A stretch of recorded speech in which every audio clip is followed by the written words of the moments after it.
Hello， 大家好，我是不觉得股市只真心分享价值的 Kevin。你们最近好吗？有没有持续的在学习投资理财呢？那这期影片呢，我要跟你分享的是退休金的一个规划。那你有没有想过，你退休的时候呢，应该要有多少钱才可以退休？以及你现在的退休金能不能支撑你下半辈子的生活花费？其实很多人一退休，脑海里马上就浮现这些问题。那不用担心，今天我会跟你分享一个非常实用的退休金的规划策略。那这也是欧美的一些高净资产人士呢，非常喜欢使用的一个退休金规划策略。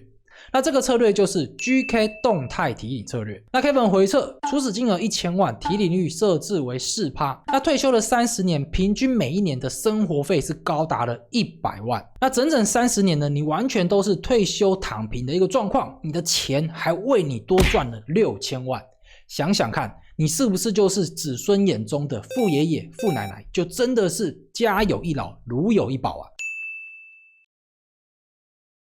那 GK 动态提领策略，我比较喜欢把它念为 GK 动态金额提领策略，因为它的动态呢是金额而不是比例。那这个策略前面有 G 跟 K 是分别有2个人的名称缩写，那这2个人分别是盖顿跟克林格。那这个策略是专门为退休后的资产所设计的。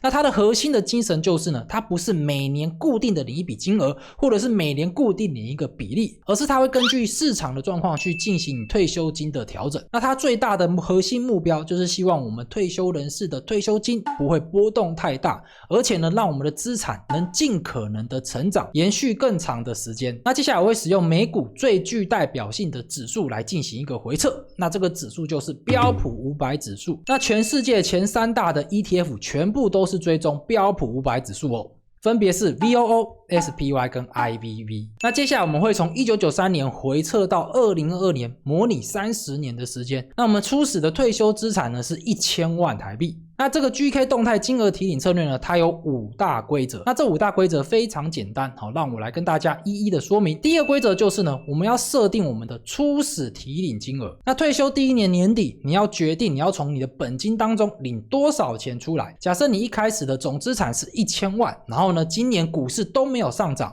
然后呢，到年底的时候呢，一样也是1000万。那这时候呢，如果你要领20万来当做你明年的退休生活费的话呢，那你的提领率就是2%。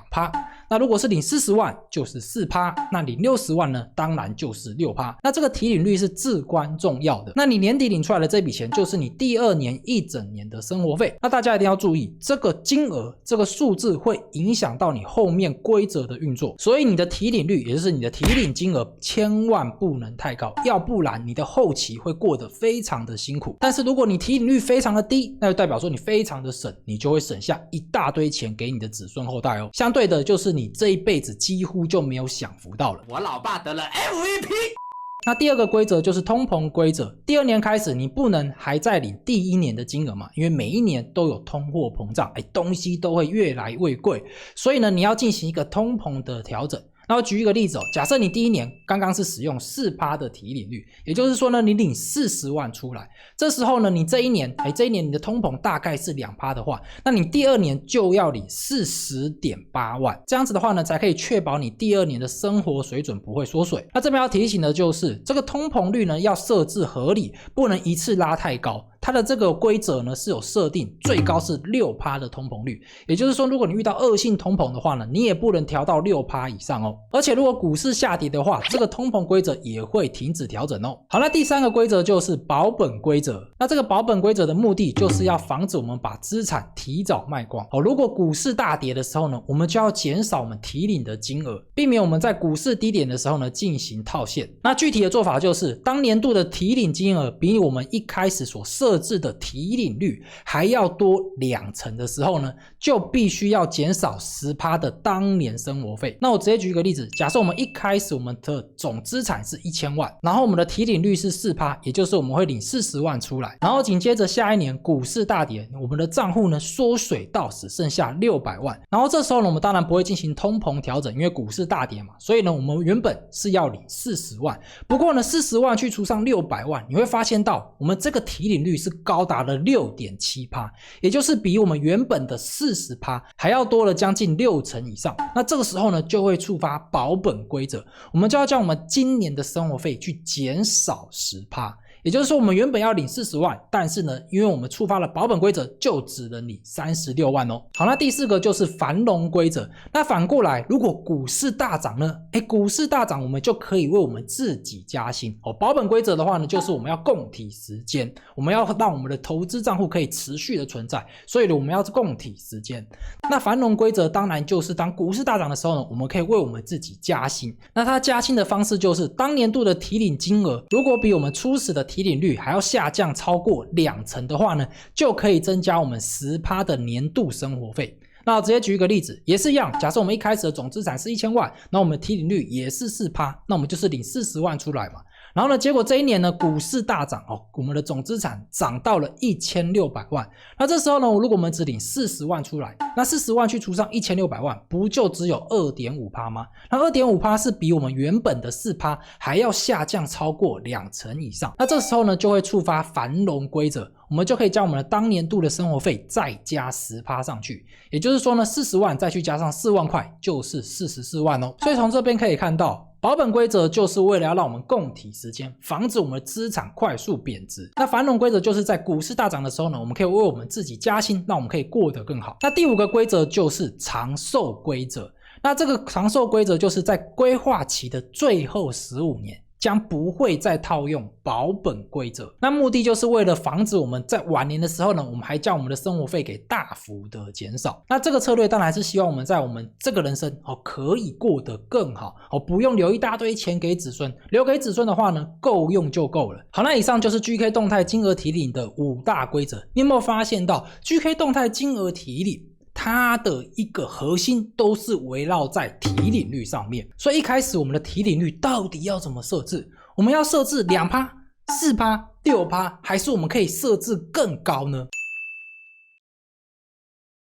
那这边的话呢，我就来进行一个30年的回测，来帮大家去厘清我们到底提领率要设置多少，才可以让我们的资产持续增值，然后我们的生活费呢都不会中断，还可以一直领一直领，然后呢抗通膨呢，然后到老的时候呢成为家中的一个宝，每一个子孙呢都希望你去他那边住。好，首先我们先看，如果是 2% 提领率的话呢，那它的一个提领金额跟它的一个资产表现会是如何？好了，我们来看这个表格，那这个表格的蓝色长条的话呢，就是提领的金额，那红线的话呢，就是总资产。那蓝线的提领金额就要看左边的，那红线的话呢，就要看右边的数值。那你有没有发现到，从1993年呢领到2022年这个30年的时间，我们的总资产从原本的1000万呢，大幅的上升到将近1亿哦，然后我们每年的生活费呢，从原本的22万大幅的上升到了157万，那这个整体的增幅呢是高达了160%哦。然后我自己也算了一下，这30年的时间呢，我们总共提领的生活费呢是高达了1940万，也就是说呢，我们一开始的投资的资产是1000万，最终呢，它为我们创造了将近1亿的价值哦。那这个2%提领率的优点就非常的明显嘛，它的一个资产肯定是抗通膨的，因为如果你的通膨率每年是2%的话，30年的时间物价大概是增加80%，那如果通膨率是3%，那30年的时间大概是增加140%。不管是哪个通膨率，我们的生活费跟我们的资产都远远的超越了这个通膨率。所以从这边我们也可以知道一件事情，就是为什么富有的人会越来越富有，因为他们的净资产非常的高，那他们每年的奢侈的生活可能只占他们总资产的不到 2%。所以呢，他们的资产依旧会持续的增长，就算他们极尽的奢华，还是可以越来越有钱。所以从这边我自己有个感悟，那就是如果我们想要变得一个非常有钱的人，然后让我们的资产可以一直传承下去的话呢，那最重要的就是我们的总资产一定要足够的大。好，那我们刚刚看到了2%提领策略，它的优点是非常的明显，但它缺点呢也是很显著的，那就是我们花的钱其实不多。你可以发现到，它在前面的这20年到2011年以前，它每年的生活费大概只有50万哦。这50万的话呢，我觉得是相当少的。而且大家也知道，如果你是60岁退休的话呢，你到80岁以前，你每年领的钱都一点点，我觉得这样子的话呢，并没有享受到我们这一生应该要享受到的事情。所以如果我要建议我父母亲的话呢，我会希望他们去使用2%的提领策略。 What？ 当然不是我希望他们去使用更高提领率的策略，因为这样子的话呢，他们才不会辛劳一辈子，然后呢根本就没有享受到人生。所以接下来我们来看另外一个提领率，这个提领率的话呢是 4% 提领率。那也是一样，我们来看一下这个表格，你有没有发现到 4% 提领率，它的提领金额到2022年呢更是高达了178万。那这30年的时间，它每年的退休生活费呢增值呢是超过了300%哦。那这30年的生活费加总起来总共是2858万，相当于是每一年可以领100万哦。最终呢，它的总资产呢从1000万成长到了5366万，增值幅度呢是高达了400%以上。所以你可以发现到，我们从2%提领率提升到了4%提领率，我觉得4%提领率也是一个非常合理的一个状况。我们的提领生活费抗通膨，我们的资产也是有持续的增值，我们依旧是子孙眼中的一个活宝，一个富爷爷跟富奶奶哦。那接下来我们来看另外一个提领率，也就是 6% 提领率。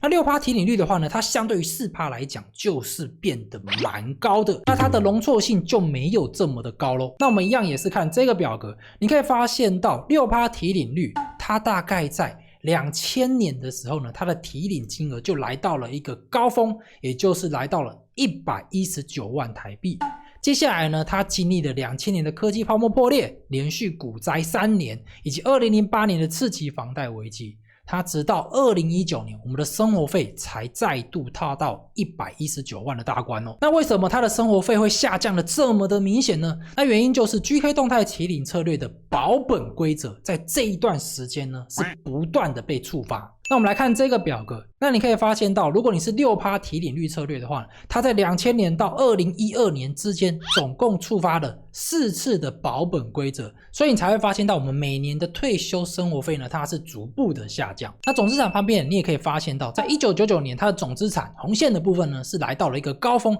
接下来呢将近到2019年它才再次来到这个高峰。那为什么它的谷底可以持续这么长一段时间呢？那主要的原因就是我们的这个策略它叫做 GK 动态金额提领策略，所以呢它的金额是固定的，只不过呢我们会进行一个保本策略的调整，但是这个保本策略的调整呢，它每年最多也只会下降 10%， 所以呢它的金额还是领的非常的多。我们也是一样来看这个表格，你可以发现到在2002年年底的时候，这时候呢我们的账户已经经历了3年的股灾，那我们原本是要领119万，但是呢我们现在的总资产只剩下1500万左右，所以我们这次的提领率呢是高达了将近 7.8%，非常的高。这时候呢就触发了保本规则，也就是呢它会减少1成，但是减少完1成之后呢，我们的提领金额还是高达了 7% 以上哦。那我们再看下面另外一个例子，2008年的时候呢，它的提领率呢更是高达了 9.9%， 也就是将近 10% 的提领率。就算我们这时候触发了保本规则，减少1成，那也至少也有 9% 的提领率。而且呢大家知道吧，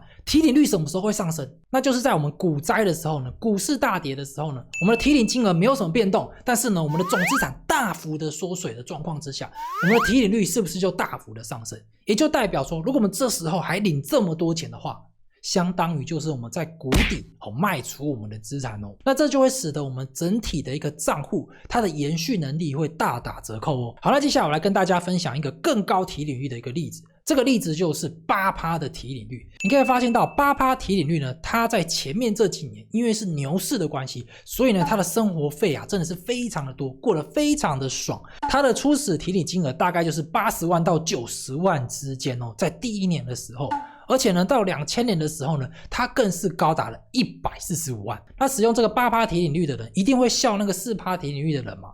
你看我前面过得这么爽，你怎么还过得这么的憋屈？但是你知道吗？经历了股灾之后呢，我们的提领金额啊就开始大幅的下降，从此一去不返了。你可以发现到，如果你是 8% 提领率的话呢，你在2000年来到最高点之后呢，接下来它是一路的下探，直到了2012年，然后呢它的提领金额呢只剩下了80万。那你会说啊，80万好像还不错，但是大家你们知道吗？有一个东西叫做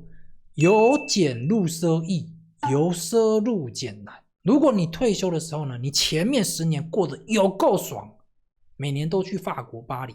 接下来呢你的生活费呢大幅的下降，你就只能去新北巴黎。我觉得这个是一个很大的一个落差。我相信那时候你整个人生回顾起来，应该会有蛮多的后悔。而且你的总资产在最后这20年的时间，竟然不到1000万了。我相信这个时候呢，你一定是非常的紧张啊。那这个8%提领率在这个30年的时间呢，它的保本规则是频繁的触发。它的保本规则呢，总共触发了8次，在短短的20年的时间啊，所以你的生活费呢，肯定是一直下降，一直下降。但就代表说，你的生活费虽然没有中断，但是呢，不止没有抗通膨，还越来越贬值。所以我们在使用这种 GK 动态金额提领策略的时候呢，就是要切记，千万不要将我们的提领率设置的太高哦。好，那接下来我将上面这4个提领率2%、4%、6%跟8%，我们将它们每一年的提领金额，我们要把它combine在一起。那你可以看到这一张图，那这张图呢，给大家3秒钟的时间，你自己看这张图，你发现了什么？那我这边观察到的第一点就是8%提领率，也就是直线的部分，你可以发现到它一开始真的是过得非常的爽。不过呢，因为它提领的金额非常的高，非常的接近了我们标普500指数的年均报酬率 9.5%， 也就使得它在晚年甚至不用到晚年，你大概退休10年的时间，你的每年的生活费呢就开始下降。然后有一个非常明显的就是蓝线，也就是2%提领率的。2%提领率呢，它虽然一开始过得非常的不好，不过呢，它在晚年，也就是在剩下10年的时间，你会发现到它的提领金额就开始大幅的上升。那我相信，如果你活的时间更长，你可以再多活个20年的话呢，那你2%提领率的，它再多出来的这20年的时间，它的提领金额肯定会超过其他提领率的金额。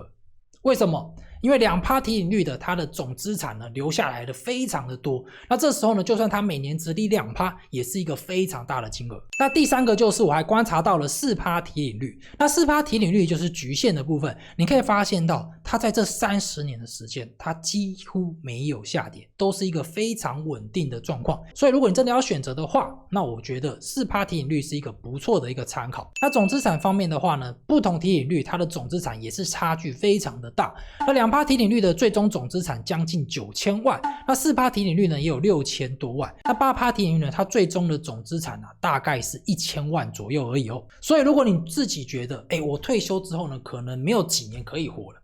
我希望大家可以长命百岁，但是也是有一些例外，就是你觉得自己好像没有什么多少时间，那你的提领率的确可以到8%，但是如果你觉得你自己可以长命百岁，可以活过100岁，那你自己的提领率就千万不要选择太高哦。但是呢，我这边有个疑问，我自己有个想法，那就是大家想看我们会想到说，我们越老的时候，我们到底是会花越多钱，还是越少钱？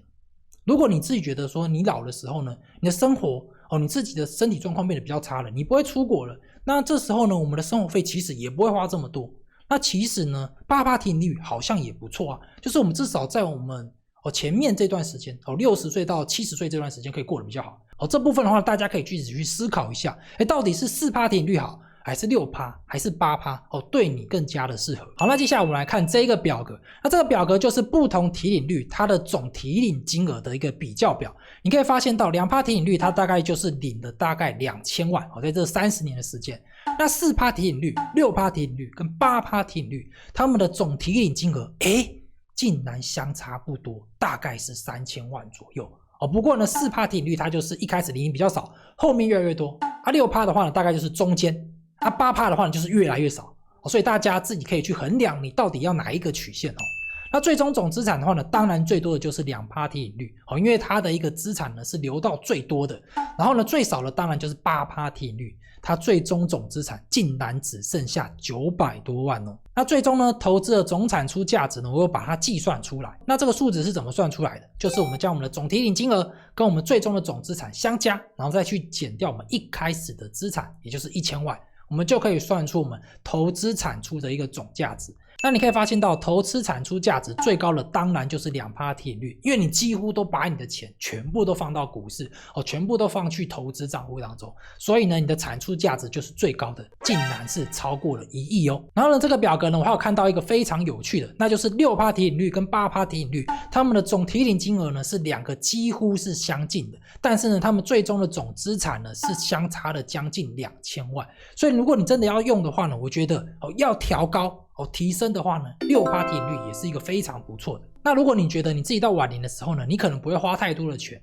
你想要用8%，但是呢，我还是会建议你还是选择6%比较好，因为你的总资产至少是抗通膨的。你可以看到嘛，我们总资产一开始是1000万，但是你8%到后面的时候呢，只剩下900万，你就没有抗通膨了。但是如果你是6%的话呢，你至少还有2700万，那是有抗通膨。所以呢，我自己要选择的话呢，我会选择6%，应该是会比较好的。好，那接下来要跟大家讲的就是，我们刚刚跟大家分享的是美国大盘的 ETF 去进行一个回测。那美国大盘的 ETF 呢有非常多种，那有一个东西大家一定要知道，那就是内扣费用的复利效应也是非常的巨大的。那坊间呢，大家都在流传，爱因斯坦有讲过一句话，就是复利是最厉害的一个工具。如果你懂复利的话呢，你就可以赚到复利的财富。但是如果你不懂复利的话呢，你就要支付非常多的利息。所以呢，我们在选择标普500指数的 ETF 的时候呢，是有技巧的。那我跟大家分享过一部影片，那这部影片是教大家如何去购买标普500指数的 ETF 最省税，40年的时间可以省下将近1000万。那如果你有兴趣的话，你可以看我上面这期影片哦。那我这期影片呢是教大家如何去使用爱尔兰的 ETF 来进行一个节税。那如果你要购买爱尔兰的 ETF 的话呢，我自己是使用 IB 盈透证券来进行购买。那我自己还有开 IB 盈透证券的中文交流区。那 IB 盈透证券的中文交流区呢，它目前呢有超过了7600位的一个成员。如果你有兴趣使用美股券商来进行购买，好像是标普500指数的 ETF 的话呢，那你可以先加入这个社团，看大家是如何去投资海外的一个证券哦，然后你再决定是不是要去使用。好，那如果你想要直接进行 IB 盈透证券的开户的话呢，你也可以看我上面这期影片，我教大家如何去进行 IB 盈透证券的开户哦。好，那我是不是做股市真心分享价值 Kevin？ 如果你觉得这期影片对你有帮助，别忘了点个赞再走。Kevin 持续输出不易，Kevin 非常需要你支持。我们下期影片见，拜拜。然后到老的时候呢，成为爷爷；然后到老的时候呢，成为祖；然后到老的时候呢，成为子孙眼中的一个活宝呢，一个宝；然后老的时候呢，成为家中的一个宝。